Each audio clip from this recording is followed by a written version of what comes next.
just need a little bit more of your love.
자, 항해술 11차 10문제 풀이 한번 해보도록 하겠습니다.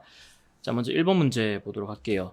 1번 문제 보니까 선박이 뭐 항해를 하고 있었는데 10노트로 항해를 하고 있다 이렇게 내용이 나와 있어요. 그래서 보면은 요렇게 10노트로 항해를 하고 있었다고 가정을 해보겠습니다. 자, 그리고 08시에 우연 45도에서 물표를 하나를 관측을 했답니다. 이렇게 45도의 물표를 등대라고 해볼게요. 등대를 이렇게 관측을 했고 쭉 같은 침로를 항해를 하다가 09시 여기 말고 옆에다가 할게요. 09시 30분에 해당 물표를 정횡했답니다. 자, 그러면은 처음 관측했을 때 45도, 두 번째 관측했을 때 95도, 90도로 관측을 했다라는 말이 되니까 선수 백악법을 적용을 할 수 있겠죠. 선수 백악법에 의하면은 선박의 항정과 제2 관측 시 물표와의 거리는 일치한다라는 걸 알 수가 있습니다. 선박의 항정은 선박 속도와 선박의 이동 시간을 가지고 계산을 할 수가 있겠죠. 선박이 8시부터 9시 30분까지 이동을 했으니까 1시간 30분 이동을 했다라고 볼 수 있고요. 10노트였기 때문에 1시간 동안에는 10해리 이동했을 거고 30분 동안에는 그 절반인 15해리를 이동했기 때문에 총 5해리를 이동했기 때문에 합하면은 총 15해리 이동을 했다. 그래서 항정과 정횡시의 거리가 같다를 적용해서 정답이 15마일 되겠습니다. 다음에 2번 문제. 다음 조석과 조류에 대한 설명으로 옳지 않은 것의 개수를 고르시오. 일단 고조와 저조 사이의 차이가 가장 큰 조석, 요걸 우리가 대조라고 하죠. 대조라고 하는 거는 달이 삭일 때 그리고 망일 때 인력이 굉장히 크게 작용을 할 때를 얘기를 하는 겁니다. 잘 적혀 있고요. 반면에 이런 거 주의합니다. 상현이라든지 아니면은 하현일 때 같은 경우에는 소조가 발생을 하게 됩니다. 어쨌든 기억은 잘 적혀 있고요.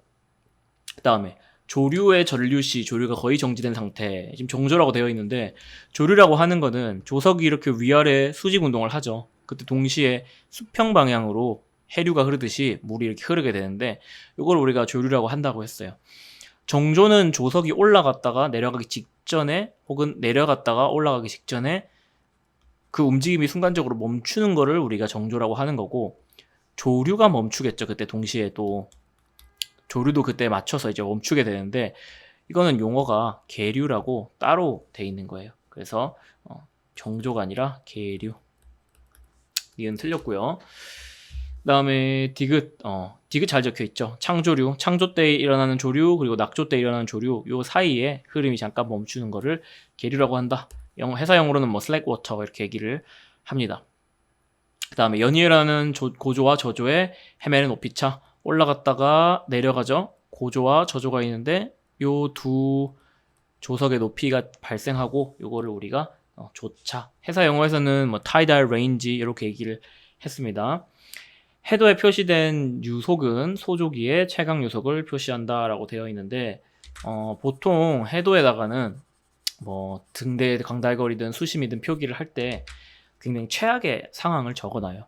그래서 이 열악한 이 최악의 상황만 너가 대비하면 다 대비가 돼, 약간 이런 느낌으로 안전상의 이유로 해도에다가는 이 최악의 상황을 적어 놓는데 이 조류의 방향이라든지 아니면은 그 세기를 알려주는 이런 표시, 유속 같은 거 알려주는 표시도 최강 유속을 표현을 하는데요. 소조기보다는 대조기가 더 최악이겠죠? 항해사 입장에서. 그래서 대조의 최강 유속을 표시한다. 정답이 3번 얘기했습니다. 그 다음에 3번 문제. 광달거리에 대한 설명으로 옳지 않은 것은 기억, 등대의 광달거리와 관련하여 해도에 표시되는 광달거리는 지구의 곡률과만한 지리학적 광달거리가 있고요. 그리고 광도를 가지고, 광도의 세기를 가지고 하는 명목적 광달거리가 있어요. 그 중에서 최악의 것을 해도에 표기해야 된다고 방금 말했습니다. 작은 쪽. 당연히 등대가 하나는 10해리 밖에서 볼 수 있고 하나는 8해리에서 볼 수 있어요. 그럼 둘 중에서 뭐가 더 항해사 입장에서는 난감하냐, 더 어려운 상황이냐라고 했을 때는 8해리겠죠. 빨리 등대가 보이지 않는다는 거니까. 그래서 작은 값을 적어 놓는 게 맞습니다. 그다음에 니은 뭐 보통 이 지리학적 광달거리 적을 때는 청천암야 안고의 5m 기준으로 계산했습니다. 이거 기본이죠. 자, 그다음에 일출 때나 비가 온 후에는 광달거리가 커지는 경우가 있다. 보통 이렇게 상대 습도가 떨어지고 확 건조해질 때 초골절이 발생을 하고 지구의 공률보다 더 이제 멀리까지 지구 공률을 따라서 이제 빛이 나가는 거죠. 그래서 광달거리는 더 커질 수가 있습니다. 그다음에 기온이 수온보다 높으면, 즉 바다가 이렇게 있는데 위에가 따뜻하고 밑에는 차가운 거예요. 이렇게 되면은 빛이나 전파가 위에서 아래로 이렇게 휘게 되고, 이때도 역시 초굴절이 발생할 수가 있어요. 그러면은 더 멀리까지 간다 했죠. 그런데 감소라고 되기 때문에 증가할 수 있다로 바꿔줘야겠습니다. 그 다음에 미음 부분 볼게요. 겨울철에는 등 뒤에 얼음이 붙어서 얼음이 렌즈와 같은 효과를 낸다. 말 그대로 랜턴 같은데 얼음이 얼어버리는 거예요. 그러면은 당연히 투과율이 좋지 않겠죠. 그래서 광달거리는 증가하는 것이 아니고 뭐 렌즈와 같은 효과를 내는 것도 아닙니다. 오히려 감소한다.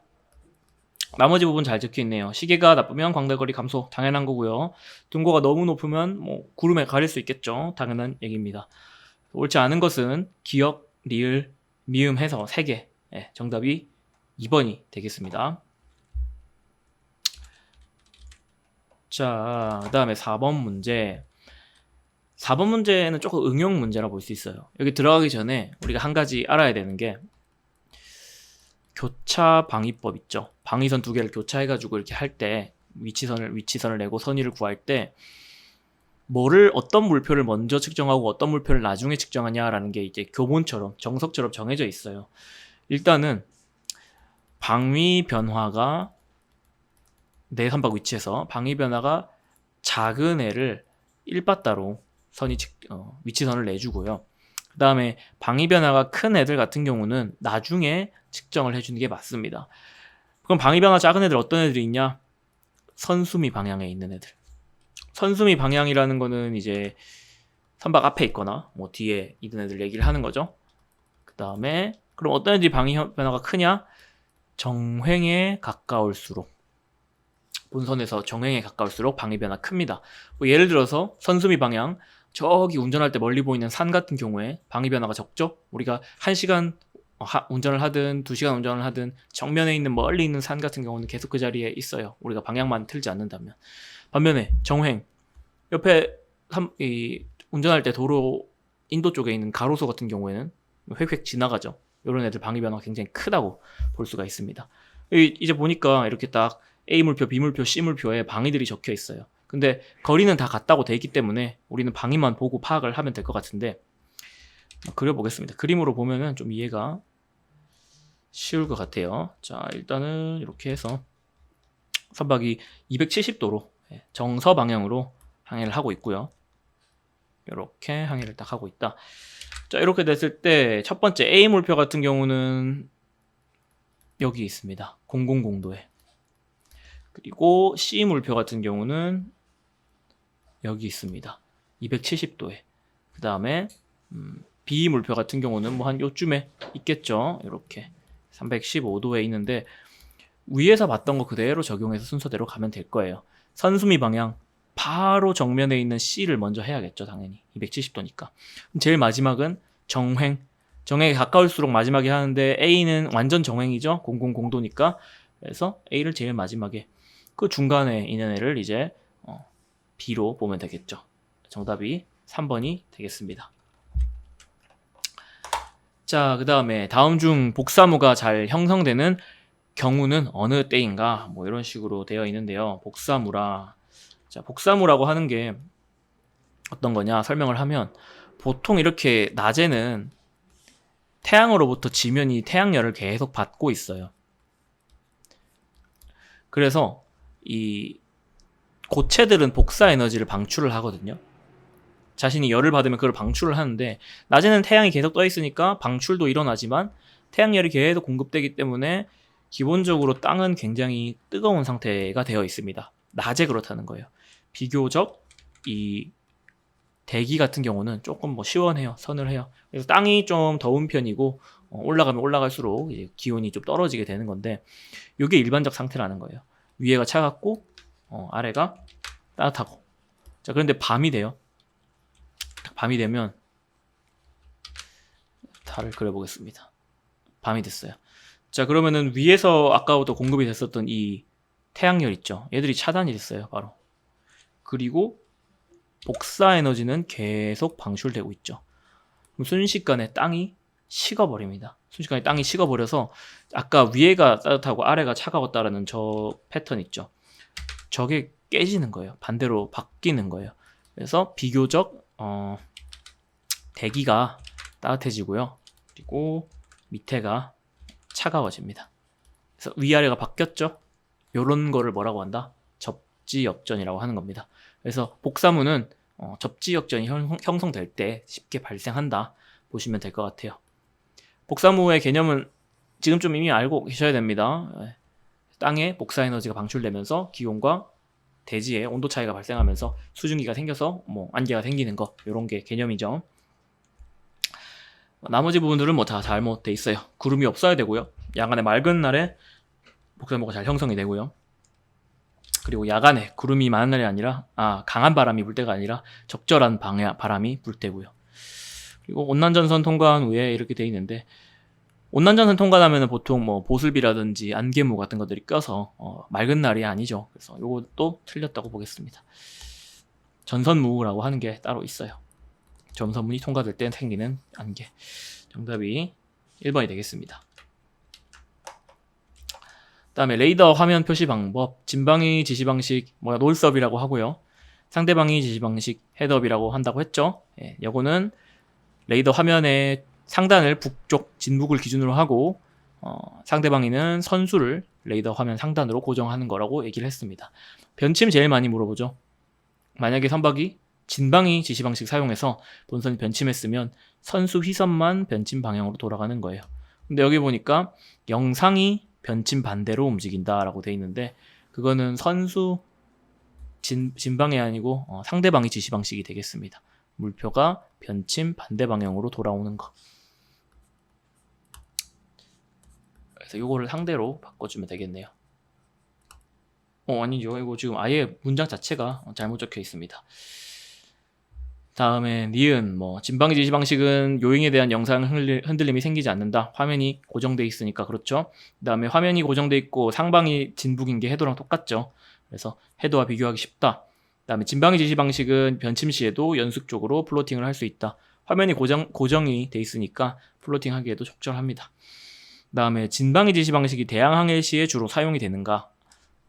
사용이 될 수도 있습니다. 근데 진방위 지시 방식이 가장 많이 사용이 되는 거는 대양이 아니라 연안 항해 시예요. 이 왜 그렇냐면 아까 전에 디귿 부분하고 비교해 보면 돼요. 해도랑 비슷하게 생겼기 때문에 뭔가 물표를 확인하고 해도에서도 그 물표가 표시되는 걸 확인하고 비교하면서 항해하기에 적절합니다. 그래서 미음이 틀렸기 때문에 정답이 3번이 되겠네요. 해수 운동에 관한 설명 중 가장 옳지 않은 거, 코리올리 효과 잘 적혀 있죠. 지구의 자전 때문에 생기고 전향력 이렇게도 얘기를 하고요. 라니냐, 저수온 현상, 해수가 이제 차가워지는 거. 이거랑 반대되는 거 하나 있었죠. 엘니뇨라고 해서 얘 같은 경우는 수온이 오히려 올라가는 거 말을 하고요. 4번 해안에서 멀어져가는 해류를 말한다. 그 폭이 좁고 강하다. 그래서 보통 여름 기간에 해수욕장 같은 데서 이한류 때문에 사람이 이제 떠내려간다거나 이런 사고들이 종종 발생하죠. 그 다음에 환류라고 되어 있는데, 환류는 이제 소용돌이 치는 어떤 해수의 운동을 말하고, 얘도 전향력, 코리올리 효과 때문에 발생하는 애입니다. 근데 내용을 보니까 물이 상승하는 거라고 돼 있어서 이거는 용승류 되겠네요. 3번이 틀렸고요. 그 다음에 8번 묘쇄라고 하는 거는 이렇게 앵커 체인 얘기를 하는 건데, 스터드가 뭐냐, 스터드의 역할 아닌 것을 고르라고 돼 있네요. 스터드가 뭐냐면 보통 이렇게 앵커라고 하는 게 체인으로 이렇게 연결돼 있잖아요. 체인에 장력이 걸려요. 즉 좌우로 이렇게 체인을 당기는 어떤 힘이 작용을 하는데, 자 여기서 지금 당기고 있죠. 여기서 당기면 어디가 딱 손상을 입냐면 이 부분이 아니라 이 부분이, 이 위에 부분 아래 부분이 데미지를 받아요. 왜냐면 얘들은 서로 붙으려고 하거든요. 당기고 있으니까. 그렇겠죠? 예. 그래서 이거를 붙지 않게끔, 변형되지 않게끔 여기에다가 이렇게 축 같은 걸 하나 더 해놨다고 생각하시면 되겠습니다. 얘가 버텨주는 거예요. 두 개 못 모이도록. 이렇게 모이지 않도록 버텨내는 거예요. 강목처럼. 요거를 스터드라고 하는 거고, 얘의 목적은 엉키는 거를 방지하기도 하죠. 한쪽 링크 여기 걸리고 한쪽 링크 여기 걸리니까 두 링크가 뭐 만날 일이 없습니다. 엉킴 방지, 강도 증가, 변형 증가, 변형 방지. 근데 뭐 탈북착과는 별 상관이 없다고 보시면 되겠고요. 그 다음에 9번에 항해 당직 인계자의 조치로서 틀린 것의 개수를 고르시오 돼 있는데 뭐 굉장히 일반적인 내용들입니다. 다 잘 적혀 있는데 리을 부분에 보니까 당직 인수인계를 하는데 피항 조치를 취하게 됐다. 그러면은 피항 조치 다 끝내고 나서 인수자에게 인계를 해야 됩니다. 맡기는 게 아니라요. 예, 자기가 다 하고 나서 조치를 취하고 나서 그러고 나서 인계하는 거예요. 뭐 나머지 부분 한번 읽어보시고 리을은 명확하게 틀렸습니다. 마지막 문제. 화재의 종류 및 소화기에 대한 설명이다. 뭐 옳지 않은 것을 고르시오 되어 있는데 기억 부분 보니까 고체 물질 돼 있죠. 뭐 목재라든지 종이라든지 의류 이런 화재, 여기서 불이 붙어서 생기는 화재를 A급 화재라고 하는 거고요. C급 같은 경우는 전기 화재였습니다. A가 고체고요. 그 다음에 B급은 그럼 뭐냐? 니은에 잘 적혀 있어요. B급 화재라고 하는 거는 제가 남지 않는 가연성 액체, 예를 들어서 기름, 유류 화재를 말을 한다. 잘 적혀 있고요. 그 다음에 D급은 뭐 참고로 말씀드리면은 금속 화재를 얘기를 하고, E급 같은 경우는 뭐 가스, 예를 들어서 LNG, LPG, 아세탈린 이런 애들 말을 합니다. 자, 그 다음에 포말 소화기 같은 경우에는 유류 화재에 사용할 수 있고요. 그리고 A급 화재에도 사용할 수 있죠. 이 부분은 조금 암기니까 기억을 해두세요. 잘 적혀 있습니다. 자, 미음을 왜 틀렸냐라고 이제 생각을 할 수가 있어요. 왜냐면 우리가 활론 소화기라는 거를 공부를 했거든요. 활론 소화기. 얘는 이제 질식을 통해서 불을 끄는 거예요. 질식이라는 거는 산소 농도를 낮춰서 불을 끈다는 건데, 이 활론 소화기가 굉장히 독했어요. 산소보다 뭐 무게가 5배 무겁다, 굉장히 독해서 독성이 있기 때문에 솔라스에 의거해서 사용이 금지가 됐다, 막 이렇게 활론이 나오는데, 그래서 그걸 보고 이거 활론 소화기 설명이니까 금지된 거 맞냐 생각할 수 있지만, 질식, 산소를 차단해서 불을 끄는 거는 C급이 아니고 CO2 소화기, 이산화탄소, 그리고 분말 소화기, 이런 애들도 다 산소 차단으로 불 끄는 거예요. 질식은 CO2도 쓰고 분말도 쓰고 활론도 쓰는 겁니다. 그래서 질식을 통해서 쓰는 게 아예 금지됐다라는 말 자체는 틀렸다고 볼 수 있고, 활론은 그 중에서도 유독 독해서 금지가 된 겁니다. 그래서 요거 좀 잘 알고 있어야지 풀 수 있어요. 개념을 좀 정확히 알아야지만 풀 수 있는 부분이라서 미음은 조금 어려웠을 수도 있다고 생각을 해요. 어쨌든 얘는 틀린 설명이 되고요. 그래서 옳지 않은 것은 기억하고 미음 2개 해서 3번이 되겠습니다. 일단 여기까지 하도록 하고요. 네, 수고하셨습니다.